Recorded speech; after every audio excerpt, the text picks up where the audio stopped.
Have you ever been watching a sporting event and then the cameraman pans to like one of the players on the bench and the dude is just going ham on his nose, like he's scratching his brain or maybe picking his nose? I can't really tell because his fingers like way deep in there, but you do have to realize that a lot of these like TV broadcasts are on like a 2 minute or 1 minute delay or something crazy like that. Like they have plenty of time to be able to pan away from the dude picking his nose, but I just don't understand it. I don't understand why they do it.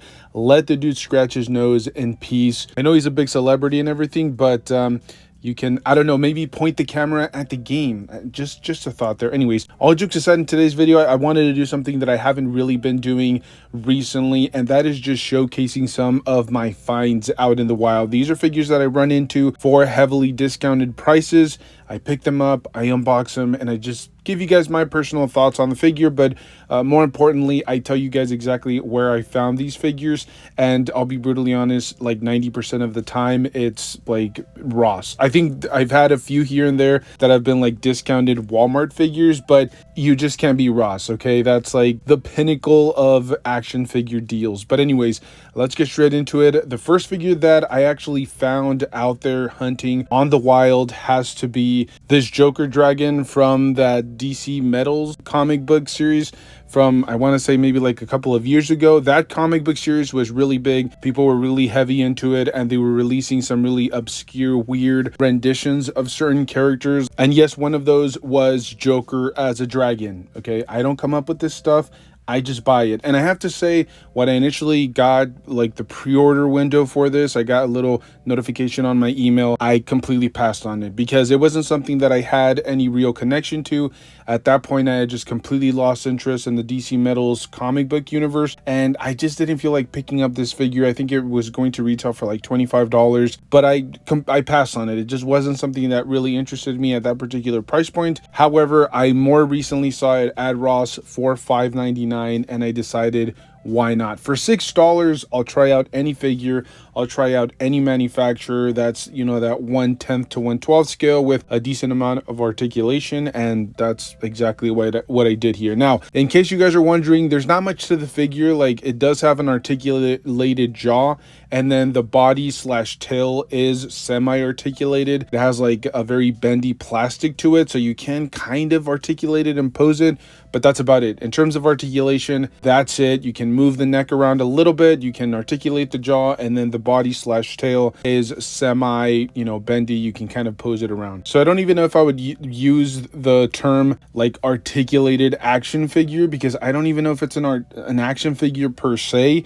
And I will say McFarlane probably would have been better off just making this a statue, you know, just getting rid of the articulation point, saving a little bit of money on the back end, because I don't really see myself playing around with the figure. Like, I think I'm going to do one single pose to it and then just throw it up as a background piece. I'm not really going to have anybody riding Joker dragon. I'm not sure if that's a thing in the comic book series, like if maybe Harley Quinn is riding the dragon Joker at one point. But regardless, it's not something that I'm gonna like actively display or throw to the forefront of my my little display. For the most part, it's just gonna be a backdrop scene piece, and if not, it's probably just gonna go in a bin somewhere. It was just a really cool figure. It spoke to me, and I have to say the highlight of this collectible, the highlight of this figure has to be the sculpt work, the attention to detail, and the paint work here. If they could only apply this to every single figure out there. Although I will say I liked where the funding, or where like the budget for this figure went, because if it's not as articulated, they can port way more effort and way more energy into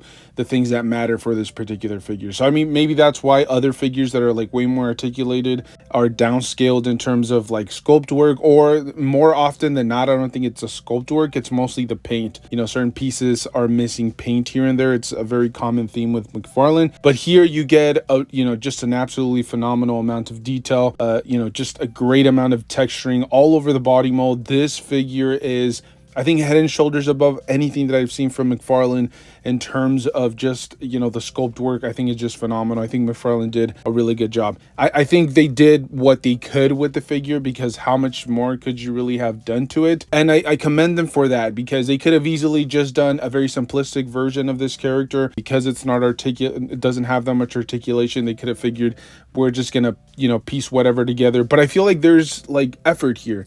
They definitely went out of their way to do certain things that they didn't have to do, whether it's like the extra little scales on the figure or the big bulging eyeballs, which almost seem lifelike at times, the attention to detail on the gums and the teeth, like all of that, I think point to McFarlane actually trying with this figure. And for that reason, I have to give this figure a pretty high score. I don't like scoring figures or giving them actual ratings per se, and I have to take into account that I did pay $6 for the figure. Personally, I wouldn't have bought it at full retail. It's just not something that speaks to me. I don't have any connection to it. I don't even remember it being in the comic book series, or maybe it was featured in a panel here and there when I was reading it, but I really didn't pay attention. But here's the thing, for me personally, even if I had paid the full retail, I can see where the money went. It's a good, solid, you know, collectible. I wouldn't call it an action figure, which is one of the main reasons also why I wouldn't pick it up, because I like to articulate my figures. I like to pose them around, and this one just has too many limitations. But that has more to do with the source material rather than the action figure itself. But if I had to give it a rating, I would say it's like a solid 7. It's nothing special, nothing that unique. It's just a really cool backdrop that you can just throw on there. You can pose a few figures in front of it, and it just looks cool, and it kind of draws the eye. I mean, my kids were literally having nightmares because of this collectible. Like, they wanted to play around with it, but were too scared. Actually, it's kind of a deterrent from my collectibles. Like, if I put that Joker dragon in front of my action figures, maybe that'll scare them away. I guess that could be a really good tactic. But yeah, if I had to give it a rating, I would probably say it's like a low to 7. It's just a good, solid collectible. I wouldn't necessarily call it an action figure though. And then speaking of display pieces, let's talk about this Reeves Universe Batman Batmobile. Is that what it is? The Bat Bike? I'm not 100% sure what the original or the correct terminology for this is, but I bought it, okay? It was another one of those really cool, cheap vehicles that McFarlane decided to roll out. It was affordable for me because I picked it up at $5.99 at Ross. So, you know, keep an eye out for your Rosses. They have an insane amount of collectibles for you know, really affordable price points. And I will say, I should clarify, it's not that I found these collectibles this week. They're just like the ones that I decided to open up for this week. But yes, these are, I probably found them a few months ago. But hey, I see a lot of these hit delays sometimes. So certain states might get these figures like a month or two after other states. So just keep an eye out for that. Now, I will say I don't pick up any live action stuff. It's not really my taste. I prefer like semi-classic comic book accurate figures, or if there's like a Ben Affleck Batman or a Henry Cavill Superman or a Michael Keaton Batman, I usually stay away from them, just because if I jump into one figure, it feels like I have to collect the entire wave to make a display look really well put together. But I just prefer the more obscure comic book stuff. I just feel like McFarlane goes out of his way to give us those, and that's when I really tend to support him. But I will say, with this one at $6, I'm going to pick it up. It doesn't matter to me that it's just, I know it's technically a bike based on a very particular live action film, but to me, it's just a Batcycle. I'm going to use it in multiple different displays. I'm going to use it with multiple different Batmans. It's a matter of personal perspective, and you can actually do a little bit of customizing here and there. Like if you want to paint the exhaust pipes, if you want to paint the radiator a different color, things like that, like just kind of spice it up a little bit, you can do that. But as is, I will say it's a good solid bike. It does feel a little bit light. I'm going to assume that it's a lot of hollow plastic, but you have to keep in mind this is a $25 vehicle. It's going to have to cut corners here and there, and you can definitely see it. Like the exhaust pipe and a few other pieces on the actual engine are colored chrome, or do have a little bit of like shading added to them. But aside from that, it's missing kind of that extra character to it, but I'm okay with it. As I said, it's a very, very affordable vehicle. You're picking it up for about $25 retail. I picked it up for $6. There are some people that maybe picked it up somewhere in between, like maybe $12 to $15, which I've seen it pretty consistently at. And as I mentioned earlier, certain pieces of the bike do have like a little chrome finish on top to really bring out the details.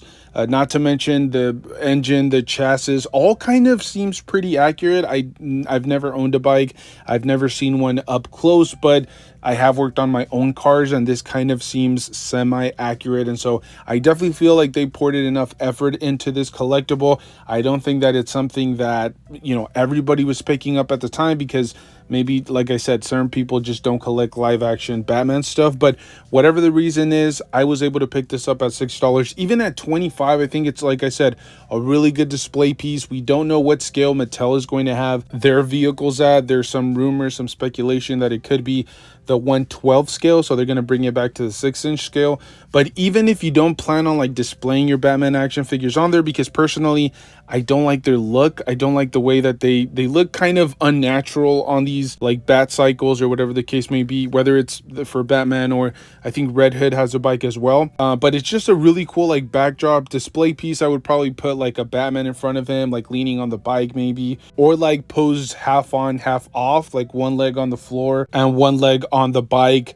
you know, kind of in a more relaxed pose. That's how I would personally use this bike. But as I've been saying now for the past few months, even if McFarlane loses the DC license and Mattel picks it up, even if they go revert back to like, you know, closer to the 1/12 scale, I think some of these vehicles could actually kind of work. As I said, just throw them in the background, or, you know, pose some of your figures in front of these bikes or these Batmobiles or the tumblers. I think it'll still kind of make sense, and they'll kind of look, you know, semi-decent in front of these vehicles, just because I don't feel like Mattel is really going to pour too much effort into making their own vehicles. Now, what would I rate this collectible? Not really a figure.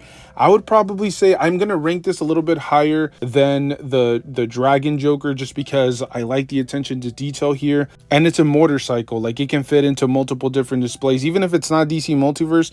Like, if you collect just a NECA or Super 7 that's closer to the 1/10 scale or that 7-inch scale, you could actually use that bike for those displays as well. At $6, it can fit into almost anywhere. I would say it's like a high 7, like a 7.8, 7.9.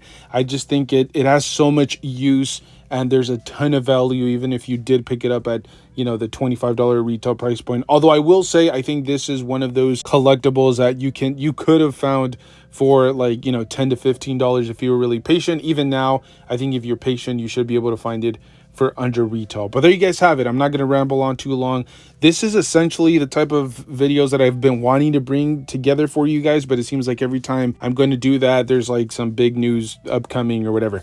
I will say, this is the kind of stuff that I love putting together. I genuinely enjoy opening figures, especially if it's on the discount side, because I don't know what it is about going out there hunting a figure down and finding it for a discount price. It feels so much better than paying full retail. I will say I do buy a ton of stuff at full retail, but it's kind of like a eerie little satisfaction that you get out of finding these discount collectibles. But anyways, enough rambling, enough nonsense. Let me know your thoughts down below. Did you guys pick up either one of these figures or collectibles? I'm very curious to see what the community has to say as a whole. Thank you guys so much for tuning in. Make sure to stay safe out there. Enjoy the hobby. That's the most important part of all this. And I'll see you guys in the next one.